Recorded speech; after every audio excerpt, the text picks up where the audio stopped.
যে খবরে নজর রাখতে হচ্ছে, সন্দেশখালী নিয়ে রিপোর্ট তলব কমিশনের। অস্ত্র উদ্ধার নিয়ে রিপোর্ট তলব। সন্দেশখালীতে মাটির তলায় বোমা অস্ত্র। তৃণমূলের 50 সদস্যের আত্মীয়ের বাড়িতে সিবিআই। মেঝে খুঁড়ে বিদেশি অস্ত্র বোমা উদ্ধার হয়েছে বলে সূত্রের খবর। তদন্তের স্বার্থে এখন এই ছবি প্রকাশ্যে নয়, এমনটাই সূত্র মারফত উঠে যাচ্ছে। এই মুহূর্তে সেই ছবি দেখতে পাচ্ছেন। বিশাল বাহিনী এই মুহূর্তে অস্ত্র উদ্ধার করেছে, এমনটাই মনে করা হচ্ছে। সন্দেশখালী নিয়ে রিপোর্ট তলব কমিশনের। অস্ত্র উদ্ধার নিয়ে রিপোর্ট তলব। সন্দেশখালীতে মাটির তলায় বোমা ও অস্ত্র। তৃণমূলের 50 সদস্যের আত্মীয়ের বাড়িতে সিবিআই। মেঝে খুঁড়ে বিদেশি অস্ত্র বোমা উদ্ধার হয়েছে বলে খবর। আরো বিস্তারিত জানবো আমাদের সঙ্গে রয়েছেন আমাদের প্রতিনিধি বিট্টু রায় চৌধুরী। বিট্টু, এই মুহূর্তে কি তথ্য উঠে আসছে? বিট্টু, সন্তোষ, যেটা আমরা জানতে পারছি যে গোটা বিষয়টা নিয়ে কমিশন তৎপর এবং কমিশনের কাছে ইতিমধ্যে একটা রিপোর্ট চলে যাবে এবং সেটা জাতীয় নির্বাচন কমিশন সামগ্রিকভাবে গোটা বিষয়টা দেখছে। তার কারণ তোমাকে জানিয়ে রাখি যে যেহেতু হোম মিনিস্ট্রির আন্ডারে সিবিআই, তো সেক্ষেত্রে দাঁড়িয়ে গোটা রিপোর্টটাই হোম মিনিস্ট্রিতে হবে এবং যেহেতু নির্বাচন ঘোষণা হয়ে যাওয়ার পর সামগ্রিকভাবে আইন শৃঙ্খলা পরিস্থিতি কমিশনের হাতে রয়েছে, সেক্ষেত্রে দাঁড়িয়ে হোম মিনিস্ট্রি থেকে ডিরেক্ট রিপোর্ট যাবে জাতীয় নির্বাচন কমিশনে। অর্থাৎ এই মুহূর্তে সবচেয়ে গুরুত্বপূর্ণ খবর যে যারা উদ্ধার করেছে অস্ত্র, তাদের তরফে রিপোর্ট কমিশনে জমা দেওয়া হবে।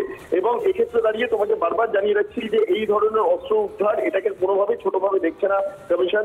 এবং বারবার সন্দেশখালী সহ বিভিন্ন জায়গায় যে একটা উদ্বেগের পরিস্থিতি তৈরি হয়েছে তা নিয়ে নির্বাচন কমিশন যথেষ্ট তৎপর এবং সেই কারণে আজকের এই অস্ত্র উদ্ধারটাকে বিশেষভাবে নজরে রাখছে কমিশন।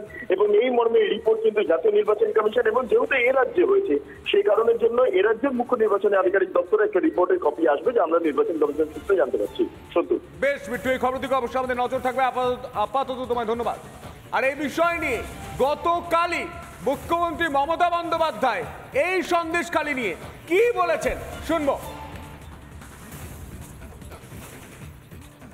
আপনি সন্দেশখালী নিয়ে কথা বলেন, আমার মা বোনেরা ওখানে ভালো আছেন। যদি কারো কোনো প্রবলেম হতো আমাকে জানাতো, আমাকে জানায়নি। কিন্তু যখন আমি সংবাদপত্র মারফত জানতে পেরেছি, আমরা সরকারি অফিসারদের দিয়ে ওদের যা প্রবলেম ছিল সেগুলো করে দিয়েছি।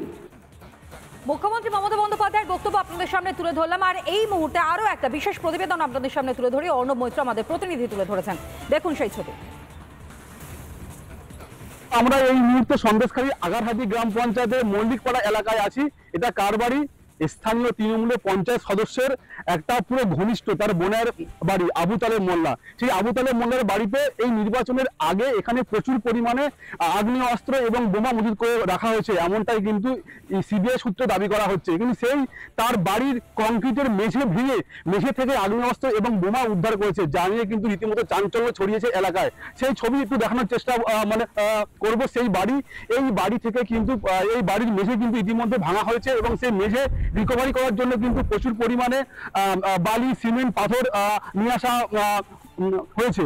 তার পাশাপাশি এই বাড়িতে কিন্তু বিদ্যুৎ সংযোগ সম্পূর্ণ কিন্তু বিচ্ছিন্ন করা ছিল। বিদ্যুৎ সংযোগ দেওয়ার জন্য বিদ্যুৎ দপ্তরের কর্মীরা এখানে এসেছিলেন, এসে তারা কিন্তু বিদ্যুৎ সংযোগ দিয়েছে।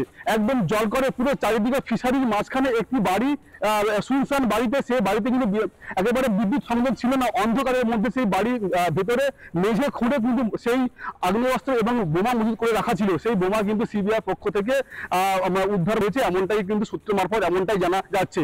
এই লোকসভা নির্বাচনের আগে একদম পুরো এই যে এত পরিমাণে বোমা আগ্নেয়াস্ত্র উদ্ধার যথেষ্ট কিন্তু আতঙ্কিতের মধ্যে রয়েছে এলাকার বিরোধীরা এবং এলাকার সাধারণ মানুষরা। কিন্তু বারবার ধরে তারা দাবি করে আসতো যে এই আগ্নেয়াস্ত্র এবং এই বোমা দিয়ে কিন্তু এখানে তৃণমূল এবং এখানে এই যে শেখ শাহজাহান যিনি গ্রেপ্তার হয়েছেন, শিবু হাসদা, উত্তম সর্দার, এরা কিন্তু ভোট লুট করতো। সেই আগ্নেয়াস্ত্রগুলো কিন্তু এখানে মজুত করে রাখা হয়েছে, এমনটাই কিন্তু দাবি করা হয়েছে। সন্দেশখালী থেকে পাঠানো সেই বিশেষ প্রতিবেদন আপনাদের সামনে তুলে ধরলাম। কিন্তু কি নেই সন্দেশখালীতে?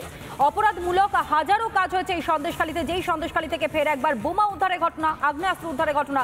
রাজনৈতিক মহল কিভাবে দেখছে বিষয়টিকে, শোনাই এক এক করে বক্তব্য। ও মায়ানমারে গেছে শক্তি যোগাতে, এখন ধরা পড়েছে। শক্তি ঝুঁকিয়ে এনে যখন স্ট্রাকচার রেডি তখন ওকে ধরেছে। কিছু করার না, আমি তো বলেছি এর সঙ্গে সম্পূর্ণভাবে প্রশাসনের মদত আছে। এইগুলো কি অস্ত্রগুলো কি ভোটের কাজে ব্যবহার করা? অবভিয়াসলি তাই, এখানে কোনো সন্দেহের অবকাশই নেই। শাহজাহান বলে নয়, ওখানে তৃণমূল কংগ্রেসের এই মুহূর্তে যারা নেতৃত্ব দিচ্ছেন তাদের প্রত্যেকেরই রেড করলে এ ধরনের অস্ত্র বেরোবে। আমরা দলের পক্ষ থেকে এর আগে অস্ত্র কারখানা পর্যন্ত সংবাদ দিয়েছিলাম। 32 পিস্তল মালঞ্চ এলাকায় ফ্যাক্টরি ছিল। আমি অফিসারের নাম বলে তাকে বিড়ম্বনার মধ্যে ফেলতে চাই না। তিনি ব্যবস্থাও নিয়েছিলেন, রেডও করেছিলেন। ওই অঞ্চলে এ ধরনের অস্ত্র আছে, মানে বেঙ্গল পুলিশকে রুখে দেওয়ার মতো ওখানে এক একটা ব্লকে অস্ত্র আছে, এত পরিমাণ অস্ত্র আছে। এবং শাহজাহান তো কার্যত সেই অস্ত্র কারখানা যেটা চলতো সেটা তার নিজের ঘেরাটোপের মধ্যেই চলেছিল। আমি বলতে পারি না যে টেকনোলজিটা তার, কিন্তু তার জানতো এবং তার বদান্যতাতেই ওইখানে অস্ত্র কারখানা টিকেছে। যত রেড করবে আরও বাড়বে, এখনো পুরো বেরোয়নি। সন্দেশখালী সন্ত্রাসমুক্ত এখনো নয়। শাহজাহানের বাড়ি এবং তার চারপাশে অস্ত্রের খোঁজ মিলছে। মাটি খুঁড়ে নাকি বিদেশি অস্ত্র পাওয়া গেছে। সিবিআই তদন্তে নাকি এসব ধরা পড়েছে। মুখ্যমন্ত্রী এগুলো জানেন বলেই এতদিন ধরে সন্দেশখালী আগলে রাখার চেষ্টা করেছেন। ওখানে প্রচুর ট্রাঙ্ক ভর্তি জিনিস আছে, টাকা আছে এবং অন্য জিনিস আছে, সবাই জানে।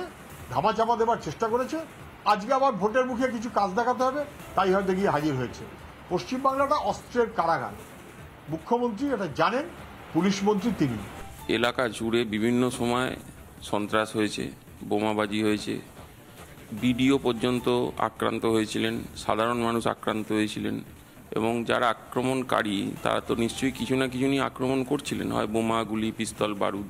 আমরা তো বহু দিন ধরে বলছি যে পশ্চিমবঙ্গে প্রচুর জায়গায় এরকম বারুদের কারখানা, বোমের কারখানা ইল্লিগালভাবে চলছে এবং যেভাবে ব্লাস্ট হয়েছে তাতে বহু মানুষ মারা গেছেন। কিন্তু প্রশাসনিক উদাসীনতা, চোখে দেখেও না দেখার অভ্যাস এবং নিশ্চয়ই কিছু আন্ডারস্ট্যান্ডিং আছে, অর্থের কোনো আন্ডারস্ট্যান্ডিং আছে। কার বাড়িতে হচ্ছে আমি জানি না, কিন্তু যদি যার বাড়ি হোক সেখানটায় অবশ্যই যদি দেখা যায় যে এরকম ধরনের বোমা, বন্দুক, হ্যান ত্যান আছে, তাহলে অবশ্যই তার বিরুদ্ধে আইনগত যা ব্যবস্থাতে আইনের বিশেষ ব্যবস্থা আছে সেই ব্যবস্থা অনুযায়ী ব্যবস্থা নেওয়া দরকার। আমাদের তো জঙ্গল মহল টহল নিয়ে অনেক গল্প শুনতাম আমরা, এত দূর ডিস্ট্রিক্টের লোক। তো আজকে কিছু নেই, তো মমতা ব্যানার্জি এসে দেখলে বন্ধ করে দিয়েছে। এখন কোথাও একটা স্টে ইনসিডেন্ট কোথাও ঘটতেই পারে।